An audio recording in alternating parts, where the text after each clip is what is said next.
వరంగల్లో golden Jubilee ఉత్సవాల సందర్భంగా ఏర్పాటు చేసినటువంటి స్టాల్స్లో ముఖ్యంగా ఆకర్షణీయమైనది ఏంటంటే సహస్రలింగ దర్శనం. ఇది చాలా బాగా ఏర్పాటు చేశారు, చాలా బాగుంది.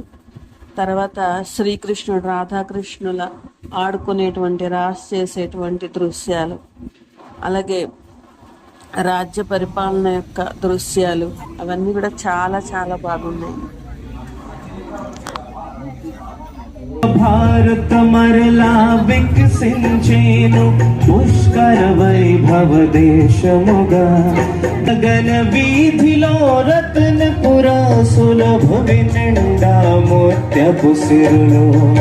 భారత మరలా వికసించేను గగన వీధిలో రత్నపుర సులభ నిండా ముత్యపు సిరులు.